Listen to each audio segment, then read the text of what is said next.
Enugwu-Ukwu ekene m unu. Enugwu-Ukwu mụọnụ. Enugwu-Ukwu zọọnụ. Enugwu-Ukwu lienụ. Biko onye na-anụ onu ya bụ Ozo Nkpu Amaobi Okafọ. Ofia Ogwu na Enugwu-Ukwu na Umunri. And unu lote na ebe Ofia Dulu na Ofia kwụsị bụ ebe ọ sị na igwe chụfa from cabinet. Igwe chu Ofia Dulu na Ofia from cabinet. Ofia Dulu wee gwa igwe na ya bụ igwe nwere power echi ya na cabinet. N'oge take care to court. Ofia Dulu wee take care to court. So ebe a ga-ebido na bụ otu Ofia Dulu si wee take care igwe to court and all the other court cases ha nwe. So achọrọ m ka unu gee this video ntị gee ya ọfụma. Maka nga na-anụ ka Ofia Dulu na-asị na eziokwu dị mma okwukwu kama na onye okwe ekwukwu. Ọkwa ifo eziokwu dị mma ikwu mana that eziokwu ikwu ya na-adị very very difficult. Ebe unu fụm na nnọdị na-ekwu ife niile ọbọdụ mụnwa na-ekwu nọ na na-egosi if Ofia Dulu. I just went to ask them. I want to hear from them. Because Nande Bain is good at character assassination. For over the years now, so the other side. Ofia Dulu liego. Ofia Dulu this stubborn. Ofia Dulu nka. Because when they try to push you out, obona he push murogi. He bido character assassination. From there, he succumbo. On Ofia Dulu abrom badatata. What I don't understand, because if I made these people, you were na Ofia Dulu boy haga akpachapu easily like that. Because what they do, have your phone now. They will come and take your phone from you, knowing your phone. Hanalogia by force. Doing a potazoba your phone. If give my phone back, give my phone back. Hesogi. Ndị mmadụ apụtazi asị gị ama obi ka ife na-azọ fon ọkwa fon ju na afọ gị rapụ ha fon ndị emerụkwa gị arụ maka ọ dị afọ asị gị rapụkwa na a ga-emerụ gị arụ. Isizi ọnwụ na-esi ọnwụ na-azọ ya fon asị na ịdị stubborn. Nga na-anụ kịta people a na-asị na Ofia Dulu dị very stubborn na-agwagwie nya cheluzie nya batazia the other side ọjị. How can such a man Ofia Dulu abụrụ Jude ekwu n'ife akwa awo gbafuo banyezie ha so na akol ife niile ọ na akol. A man like Ofia Dulu ndị niile na-achọ ịchụpịa from onye isi ọzọ ụmụ ha mgbe ha dị na ụmụazị before nchi ọzọ akpọ m omenyi gwa omenyi na nna achọ ichi ọzọ na nna Ofia Dulu ga-echi m ọzọ o tie na nna eme alụ wedobe m na phone for 2 hours na-akọ nwere ihe ọkọfọrọ. If you need to make sense to me. Because when you see people that are telling you the truth, you will know. It's the same template I keep telling you. Ofia Dulu menka, Ofia Dulu menka. I was trying for him to tell me why Ofia Dulu ejezi bonyi si ọzọ. Why Ofia Dulu amanju echi mozo. He couldn't convince me at all. Of course, I see but everything make sense to me. No Ofia Dulu ga-echi mozo because no Ofia Dulu bụ onye isi ọzọ Enugwu-Ukwu. Na ndị ife na-achị ịgwa ndị aka echiri ọzọ na-achị isi ọzọ biko I want you guys to have an open mind. Have an open mind. Listen to this last part. Kunu ghọta na ndị a niile na-eje echi ọzọ the other side. Abụrụ ọzọ Enugwu-Ukwu kunu na-echi. Ihe abụrụ ọzọ, ihe bụ social club ka ha mepe social club banyo indigenous ọzọ. Enugwu-Ukwu gwa unu na nwere ihe dịka indigenous ọzọ. Ha emepe social club where ha point si onwe ha nyesi onwe ha pose. Onwe ndị bụ president, ma ndị bụ social director, ma ndị bụ nka. Just mepe just like because they don't care about the Ozo itself. It have a business to them. You know, actually can anybody know in their right sense get you free hand today, the other side, and the court go for no mean or anything. Because get until this interview, people also they valueless. Court gun no nature mean or anything. No Enugwu-Ukwu gun no nature bozi ikwi no bro ọzọ be fa.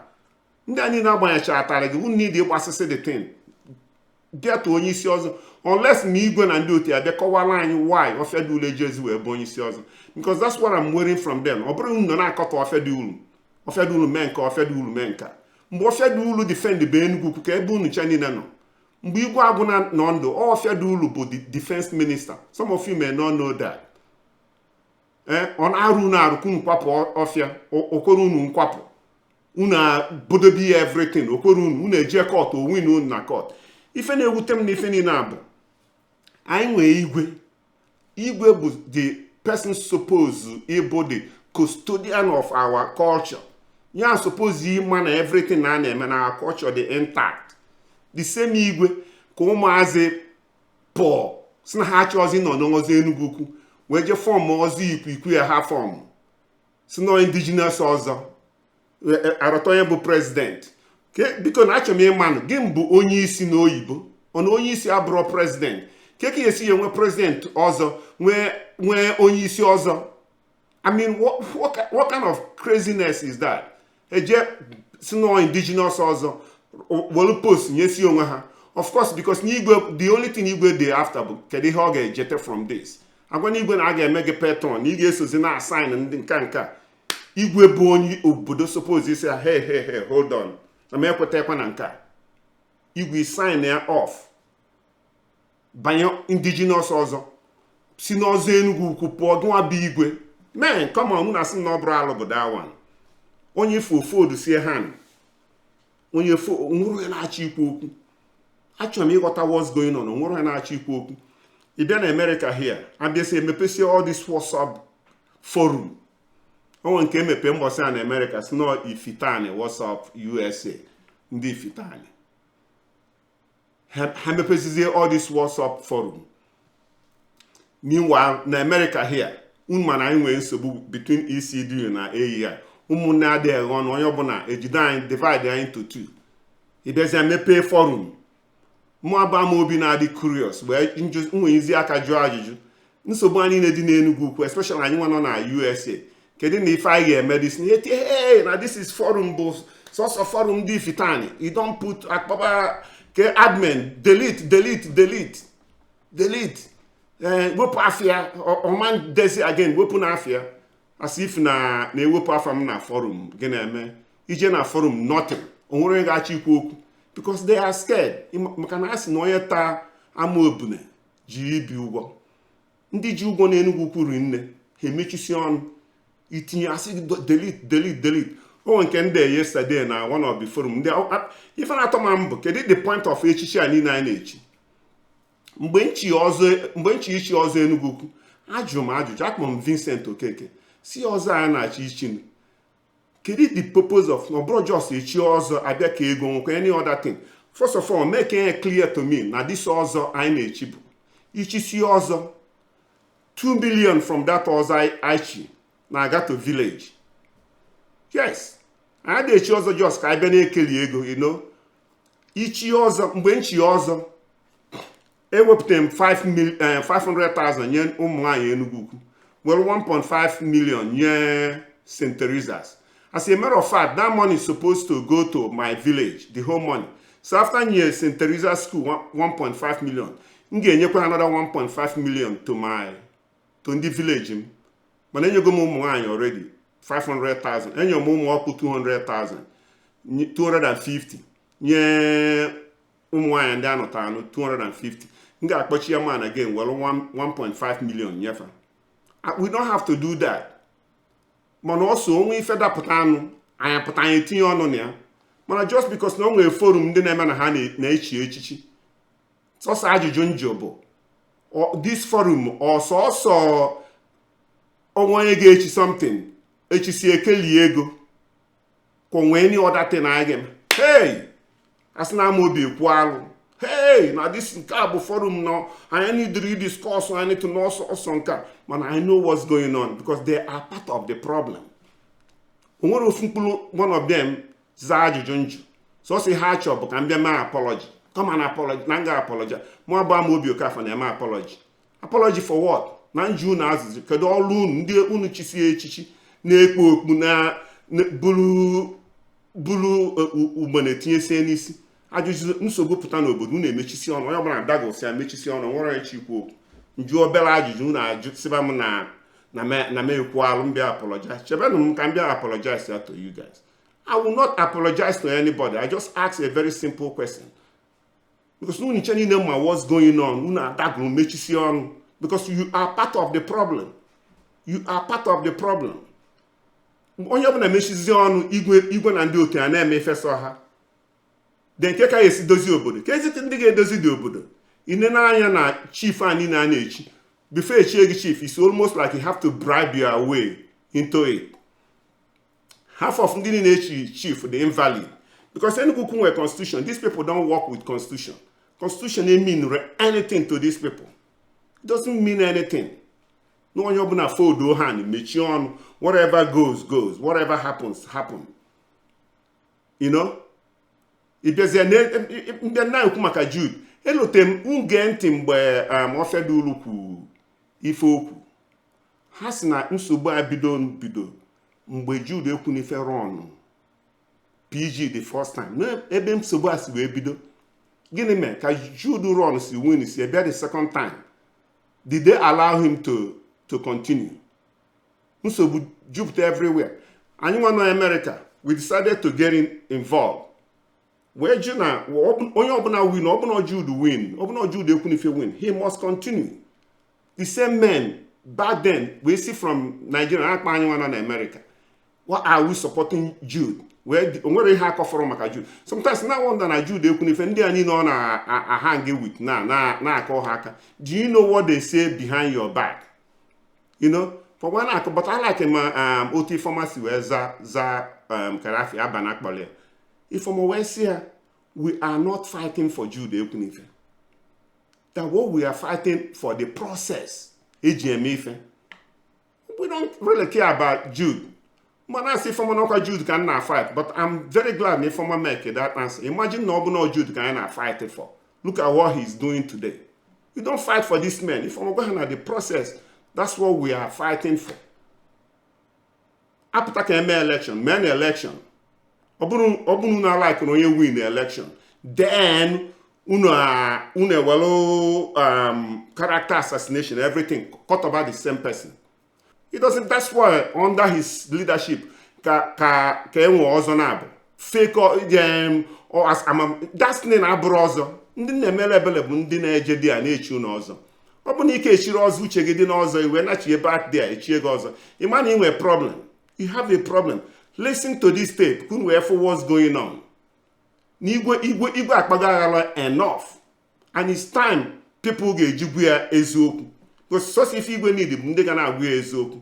Na achọrọ m ndị a ga-apụta abịa egosi anyị obu ọfọnri na ha lụọ obu ọfọnri goside list ndị lụọ obu ọfọnri. Obu ọfọnri gịnị? Obu ọfọnri alụ atụkọtasị ego. I refuse to contribute money because obere ha asị na a ga-alụkwu ụlọ plus ego steeti weta and everything. Did you guys make an account of that? When my account of what is ego now from the to my 100,000, my 200,000. Now my Facebook alone, I've given away over 20 million. AEI for the past 3 years. In fact, I spent go close to 100. Among one, you see 80 million.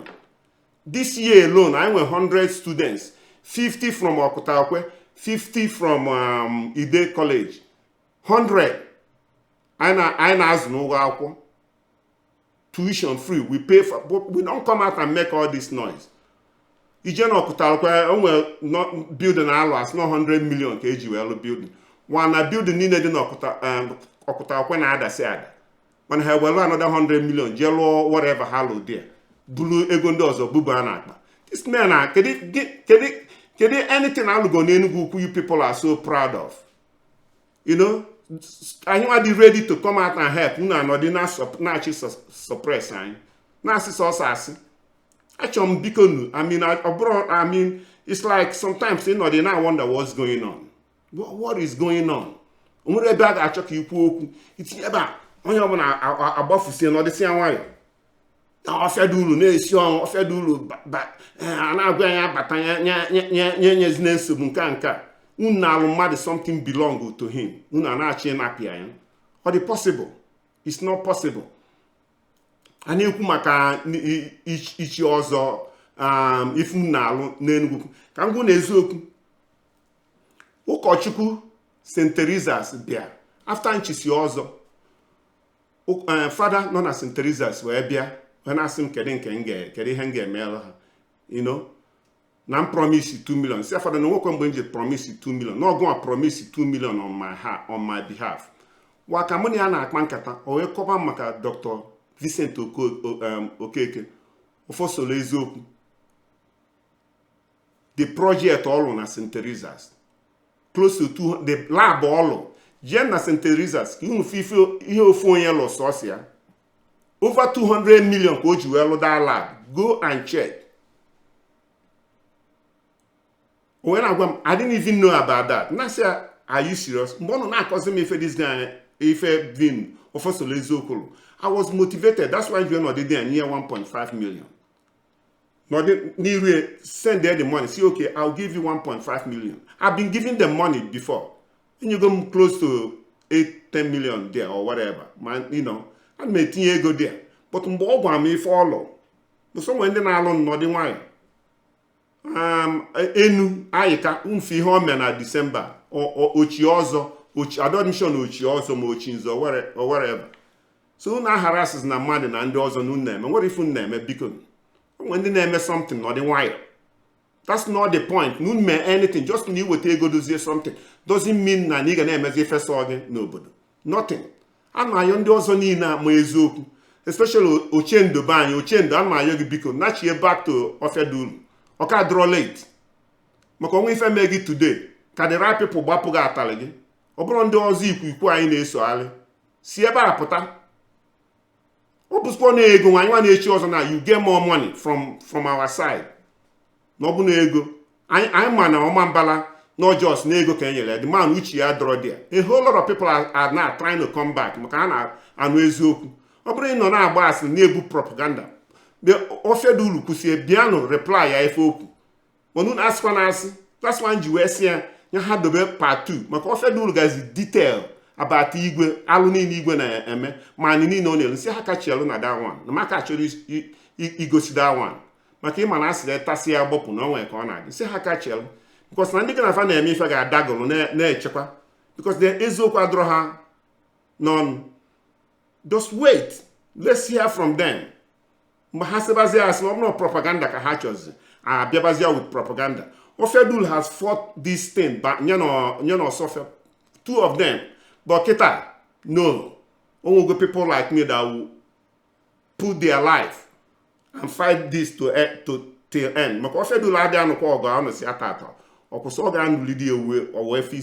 That's why I'm admire that man and or Sophia. So Enugwu-Ukwu my own when open mind, listen to this thing. Kun maro ene kwezoku mo ya na asiasi. Na ndị na-achị ije chi ọzọ and my own before ije chi ọzọ again. Ask yourself question. Na ebe ị na-eji chi ọzọ ma ọzọ Enugwu-Ukwu ka a na-achị chi gị ka ọjọs abịa na lu na ego echisi unu ọzọ indigenous ọzọ ewelu certificate ọzọ Enugwu-Ukwu nye unu. Is that right? Okay, esi eme ife soon akpazi na aghala rapụsịa ndị a na-akpa aghala rapụsịa na ha ri nne dia. Don't get intimidated. Now our number is already coming up. Ndị choice na ndị bi kwụ na line. So ndị a niile echi ọzọ ọ na-abụ unu na-eji agbasịsịa unu ihe agbanye unu gaa tụọ Ofia Dulu mal ka a ga-esi wee mee the thing. Ekenekwa m unu. So if you na-ekwu na achọ ka repeat isi na igwe chi unu na the cabinet. Okay. By letter written. On the loan letter. Yes. Not you na. I'm going to have a cabinet. Oh, letter. But so when I say we say okay, no more about with you na cabinet. Mono swap. I'm going to court to seek for justice. Continue here, Kaina Boje court. Only his personal friend, not sure if we are all the two we are. Once you can fight here for my right. I went to court. Buy your WhatsApp or go lawyer, yeah. Go lawyer. Go sign, yeah, baby. Okay, at the end of the day, the judgment the ever we say no more power. Each in the cabinet or each also of your cabinet. Nobody else in the cabinet in the first place. that now we are nominees to represent our individual zones. Right. Of course. You know, so that no that power at all. No, until that body reconvene, we find me. But nobody got to wine. And one day be a fine. Oh yeah, why cost? Oh yeah, why? Court nearly. Court. And no more any power. Judgment, judgment, with no more any power each wine. And no more any role to play the ECDU in the first place. I don't want any role to play an also. And his only rule was that judgment is here aside. The judgment. And he did not appeal. We'll look at that on this judgment. A copy of the judgment is here for you. A copy of the judgment is here for you. We came back to cabinet after that judgment. Oh, so after the judgment, you and go back to the cabinet? Yes. Okay. I just didn't go to sign. What's happening that they were also there that now one day there's the meeting. Also, the man required torch. The man required Mummy. The man required Linny. What's the no Yago Linny? And no your jiggle ya torch. And said that they went no one with kidney problem. Nobody Mummy open and only this Nestle water. With them, you open and all those things. My goal is then any knowledge. No, social Nestle. The Guinness name, I got draw adulterated. But in the first place, can you ever say by Lini? Can you ever say by Talot?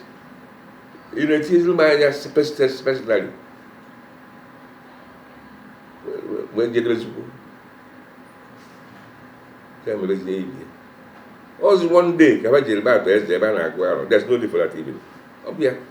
Yeah, because okay, I got Afghan who's where John Jacob. Then I got back to Mbabanagwa and the Constitution. Aborea. Yeah, Kade Autos will be done and Coast will end and reason. Then, I want to go to Aborea. What's the answer? Why drop? That neighbor no is good objection about the Constitution. It's not old people that they take. Where remind them and near so when near chairman, so when you old man, what's okay? They game on the panel, game Constitution also. Anybody, oh yeah, that is where I wanted to start. They're not going to detail because of time. Okay, it's to me summarizing. Yes, yeah. Because okay, Abana, now Mike. Feel a vegetable. Yes. Eh? We've problem from when you rope. We be like Nozeba. And if you over son also of a company, like you have your own share, right? Because Ofia did take chances when so he attacked him. Right? Now, we kechano. Ome naba. No geriano no jealous nankana. So they had altercation. So if you wanted to discipline Ome, right? Mike, we better day. Yeah, we better day. Once able to Ome. Abana. Join with their group. Yes, right. So it became clear that they have an enemy. Onya mboju esun na Libya. Enwe fipu maka. No, Libya unko Libya oguli here. Ko wana mkuru ihe okwu maka Libya achọka all the recorded. If okwu maka us not Libya uprising. Right. No again with everywhere. No, not sure even the old men and Libya uprising. Na mbaka achọpụsị. Mbaka achọpụ Gadabi. Okay. So what's okay? Otres diaka arubido ngwa. We want Easter. I ain't supposed to maybe in Easter. I ain't supposed to maybe in Easter.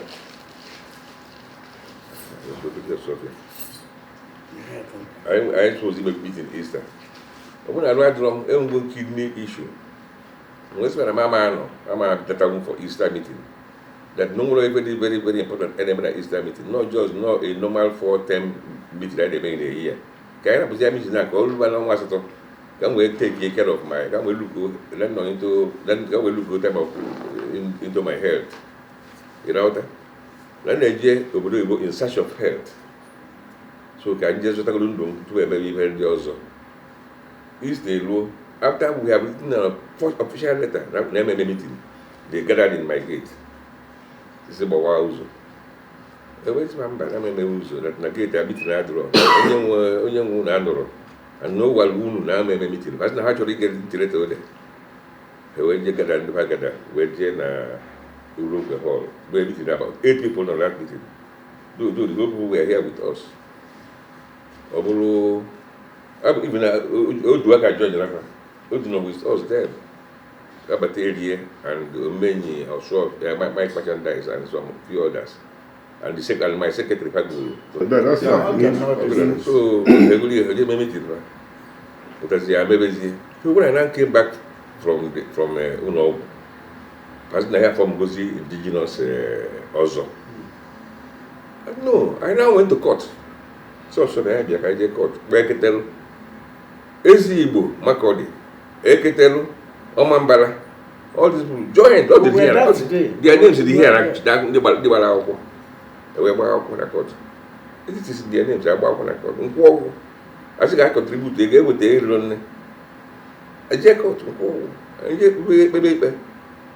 they were delaying the case, name money, but I had more contact with them within the court because I'm the politician. I defeated them, not even the hard to women. They were George, I was transferred to Abuja to Navy. I had a court on a Navy. Judiciously. Even then, I was not well. Only one idea, a witness boss, is in London, by plane, where from the hospital, but I told you think that now, and look so weak. The mama and owner witness boss. He said, I'm with the will and the faith, no, they gave him. Now I went away. No, we have a very strong will about the issue. No, a very fundamental matter. I don't mind putting my life. I was to tell by force. I put them with lawyer have a legal or witness boss. But legal well 4.5 hours about a June question. Also, we're not going to have Yes. Well, I didn't push it. I said that because my to exhaust you, just to make you very my fear was that I saw this man. I just ran away from. So, but I saw a man with too much will.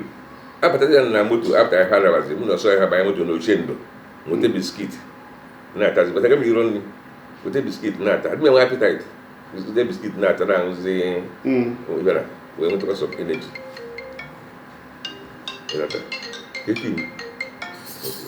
So what the biscuit not as a when we rob them.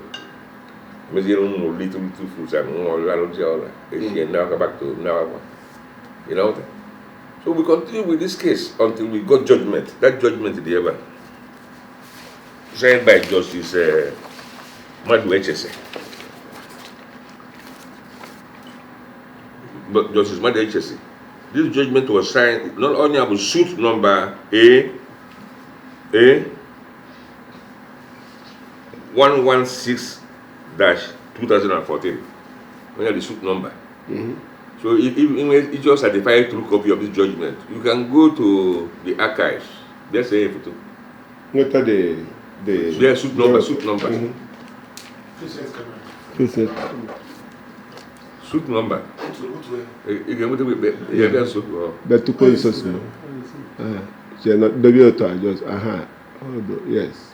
There is suit number. Okay. You can go to archive and verify the suit number of the case. Good. That's fine. That's good. Yes. Okay, sir. I wanted the judgment again. So, okay, judgment. Judgment restraining them not to have any hand in Ozo Nkpu again.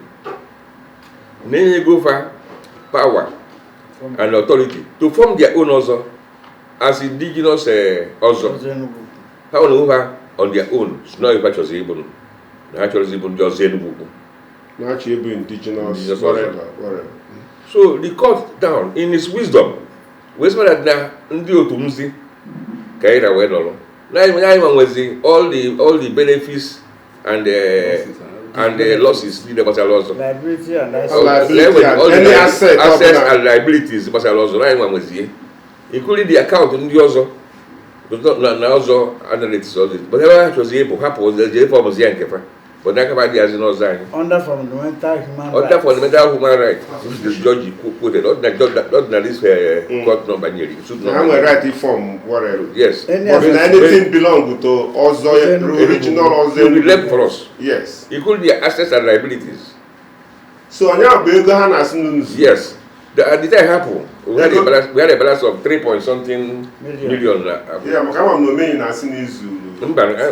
No, I think there's become a matter for that day. You know that? Become a matter for that day. So we tell this judgment. Yet we have propaganda. Nobody got to. They're still saying it up to today. After this judgment, then we now went to undercourt to seek interpretation of the first judgment under originating summons. Under originating summons. Or something not so for the. After everybody in the court, then the first court the court of justice, when they suit Nobia. Yes. They got to with their propaganda. Nobody even the also. They also a main cabinet. When can they not a cabinet to 1 million? You know, a cabinet now, I can go 120 members. Yes. And cabinet under like that. So they have the cabinet of 40, 30 people. 30, 40 people. More. The highest they want a cabinet. But I had 120. You know, to look about as well here. The baby market square. So I now told Osovia, the event game that I get the court back. Yes. Yeah, oblige jam. Nya sign here. Can I get back to court? Call it because someone else here won't. We sign here. I went away.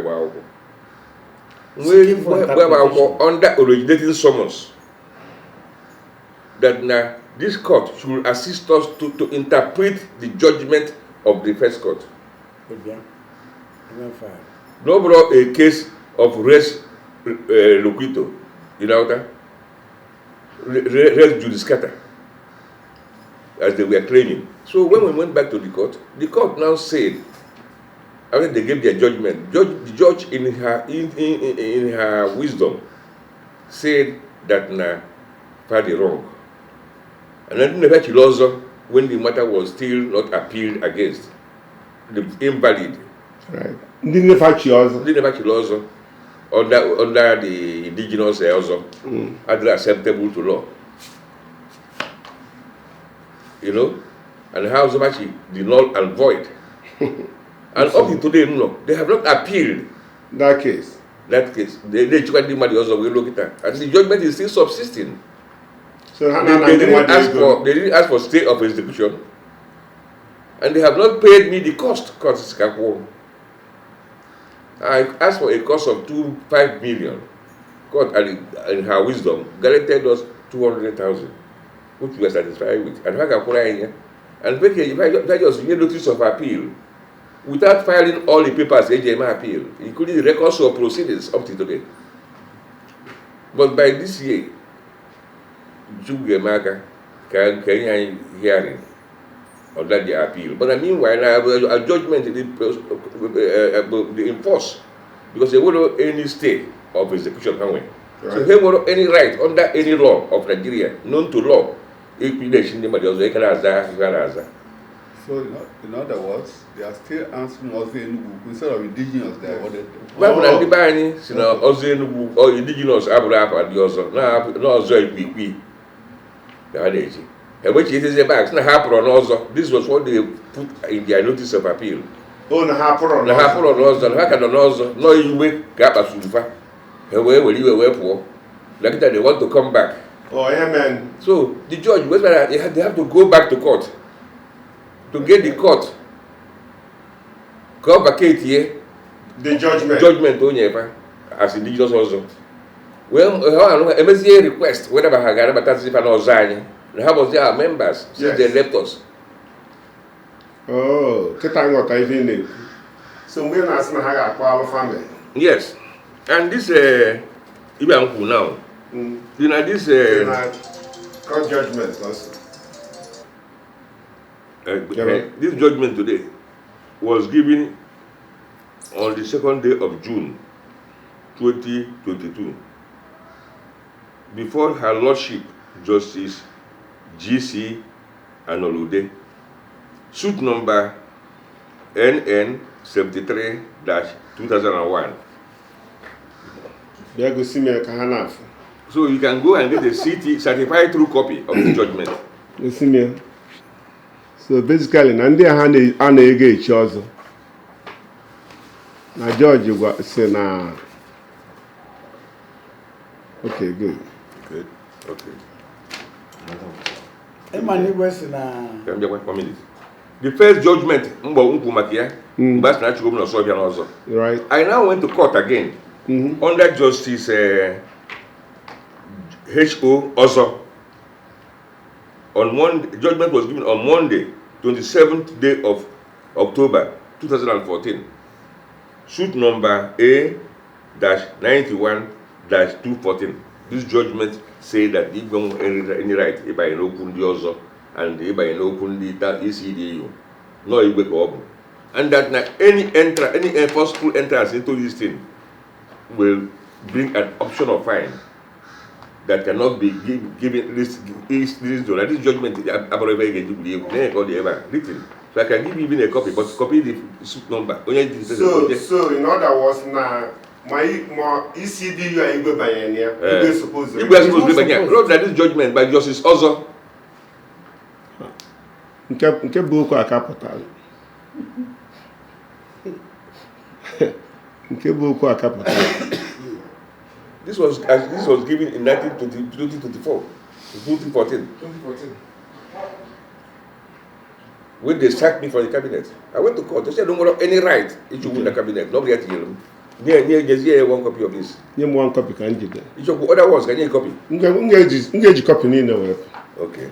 Then you go a copy in card. No. Can you Analude? In card So all the judgments, the court wins. I will lose. Yes. I'm going to lose any. Because we are standing by the truth. But an Ezo quite threat. Yes. No, because I believe in falsehood. And none of yours are gentlemen. I believe when maybe see up and down. How can you think interview? Very, very important. Yes. That was why we obliged it. Let us enforce this. Osnag no peace. They will come back. But if you listen to fight, if you go no fight operations, but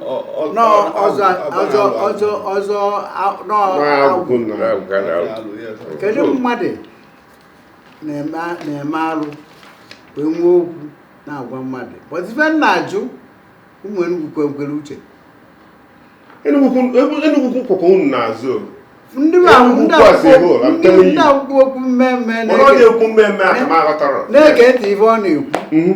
Father, everybody has stake. Oh, God. Everybody has stake. So, this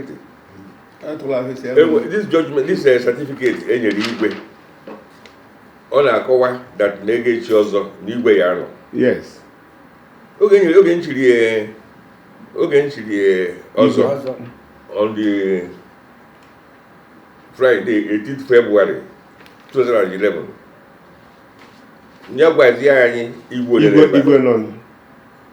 Mbochi. Because pay homage in them, put one ram, with all with them badge, but say every nine is complete. I will take cash 150,000. Joya, my best will be there. The certificate, give here. Certificate age which he was. Yes. Okay. Did you have a copy of the copy? Will you? So you want to go so money go with the same certificate. All the same thing I can go with. Something I can win. You can't spirit because he made an allo. What if you have? So I think the way certificate in car, okay. And then the committee and one Eketelu, my deputy, was there.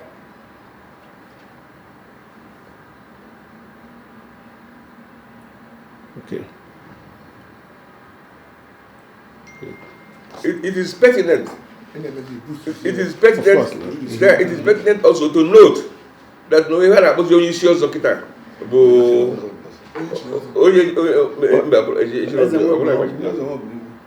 the younger one. It doesn't matter. Only I'm a issues of kita about my 7th in hierarchy. Wo Omambala. Yes. Frank Okafo. Okay. Papia Mutalian. Abu Papia is in Ozo. His late father, Abu is in Ozo.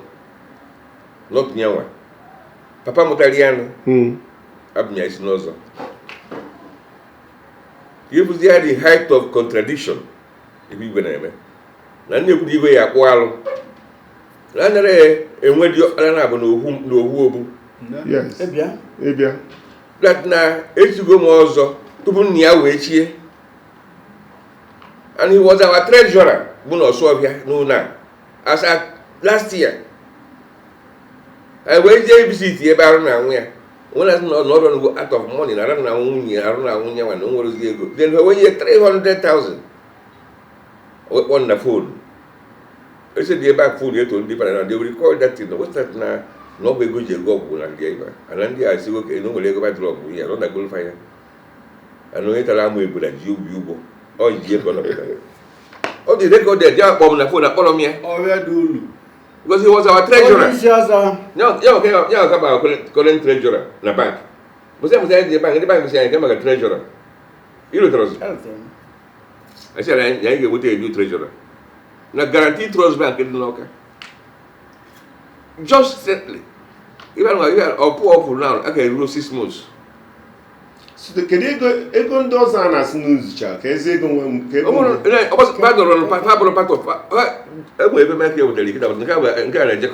for you? Yes.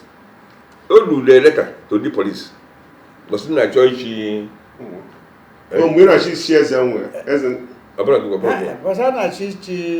Vincent. No, Vincent. Ezenia. But I teach Ezenia. Okay. Oh, good. Got the way the police, you went there, we say that time they do a also. That's not your report on the police. Ah. Oh, Lord. Then we our first there for Lagos. Then they involved in embezzlement of public money. So, what's my man also? I was not actually from desperately. I would take information from the back to Lagos. I had here by 6 number. By the time I had this year, I would have been secretly 9. Without the letter, he would do sign through his lawyer. That's what they would do also. Nambunka. So, when we take the judgment, court will allow over to go on their own and to give us the assets and liabilities of Njiozo, which included that money in the bank. So the CCID Deputy Commissioner of Police, was not drugs in this thing now. If I was a Palmian, exactly. Nobody have all these documents now. Never can ask him invite them to their office.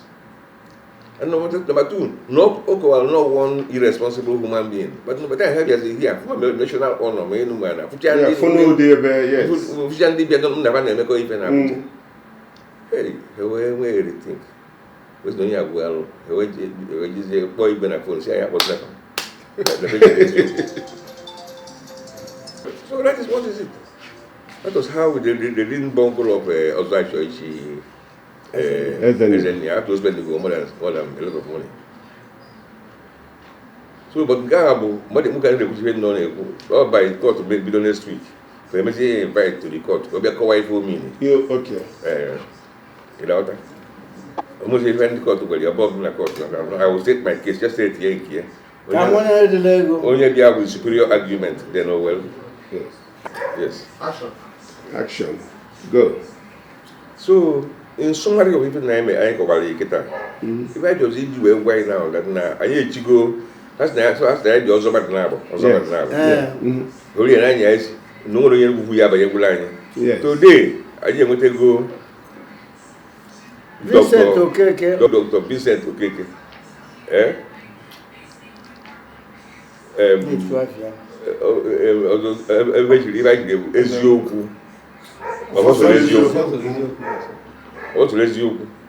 Oh, a chartered accountant. And a forensic auditor. And a top executive of Shell Company, Nigeria Limited. You know that?